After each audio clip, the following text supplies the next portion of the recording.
Now, ma'am, no, ito yung mga importante pang mga tanong na gusto ko pong itanong din sa inyo.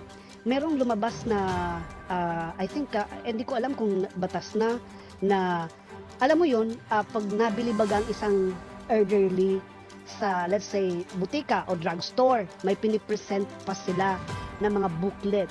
Ngayon daw po, kahit hindi na mag-present, tama po, pwede po man ninyong ipaliwanag po yung ganung development sa Commissioner?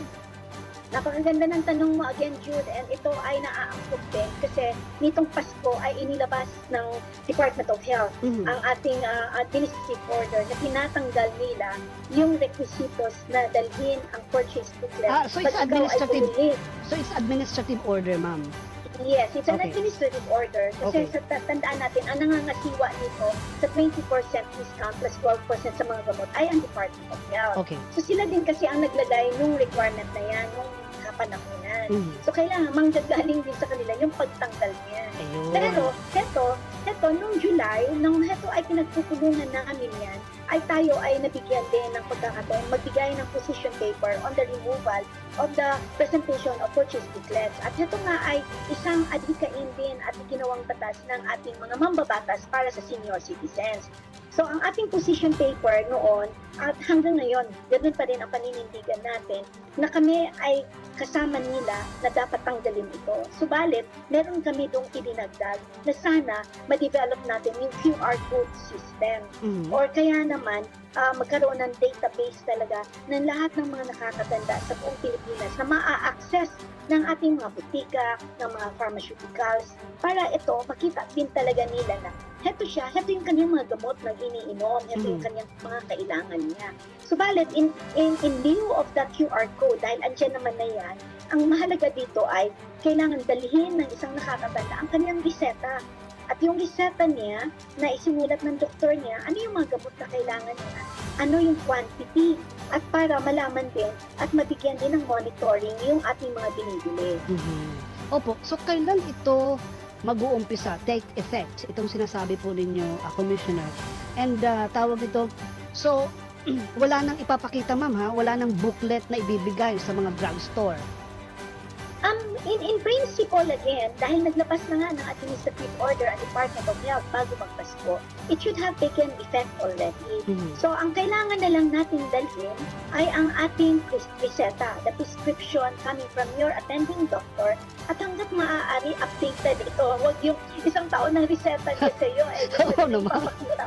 Kasi may pagbabago na Pangalawa, kailangan pa rin yung OSCA ID na nagpapatunay na ikaw nga ay isang elderly or senior citizen. Okay, so only the booklet ang hindi, only the senior citizens ID ang ipapakita.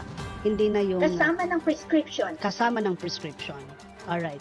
What is your position na sana nasama na lang, halimbawa, di ba may mga discounts din sa mga restaurant, tapos kanina sumakay ako ng MRT yata, meron pang pinifill upan yung senior ma'am bago sila makakuha o maka-avail ng discount mula sa ganung mga transportation, Commissioner. Sa mga restaurants naman, at kahit sa iba nating mga pangangailangan like sa grocery. Ang grocery kasi nire-require pa tayo ng booklet na kailangan ipakita kasi may monitoring sila na 125 pesos a week lang ang dapat na ibigay sa iyo na diskwento, no? Pero kailangan pa yun, so hindi pa yun tinatanggal. Ang pangalawa, yung tungkol naman sa mga transportasyon na yan, kailangan i-honor lang dapat nila yung ID. Kasi wala naman talaga tayong booklet din. Pag tayo ay sumakay ng eroplano, sumakay tayo ng bus, sumakay tayo ng tren, o kaya ng jeep. The ID should be proof enough that you are a senior and that you deserve the discount. Ayun. What I'm saying, ma'am, kasi sumakay ako ng LRT yata, MRT yung from Recto to Anonas, no? So may mga nakasabay tayo mga senior. May binibigay pa sa kanilang parang papel din, kailangan pang magsulat ng ating mga senior citizens na ganun po, ma'am. Siguro ang pwede natin gawin yan, Jude, at thank you for bringing that to our attention. Ang pwede natin gawin ay makipagpulong sa DOTR kasi under sa kanila yan. And then we can talk this out with them, how we can ease the process para sa ating mga nakakatanda. Ayun, thank you so much, Commissioner. Now, let's go to the Senior Citizens Community Care Center. Ano po ba ito, Commissioner? Isa ito sa mga programa na hinahawakan natin at pinapalawig natin kasi naniniwala tayo, Jude, na hindi sapat na pera lang ang iaabot sa nakakatanda. Mhm. Because at the end of the day, yung pera na inaabot sa atin as a benefit ay kulang talaga yan kahit naman lang sa ating maintenance medicines Mhm. at pangangailangan. Pero dapat ang pag-intindi natin ay ang benepisyo na dapat makamtan ng ating mga nakakatanda goes beyond economics. It Mhm. really is more on a programmatic approach. At alam naman natin kailangan ng nakakatanda ang isang lugar kung saan sila ay magkakaroon ng wellness and health na mga programa kung saan ang check-up nila dapat nandoon. Mhm. May lugar din sila na dapat ay pwede silang mag-social interactions lang. Kahit na nga yung ating mga livelihood opportunities, skills development, dapat sa isang lugar. It's a concept born out of a one-stop shop, like a convenience store.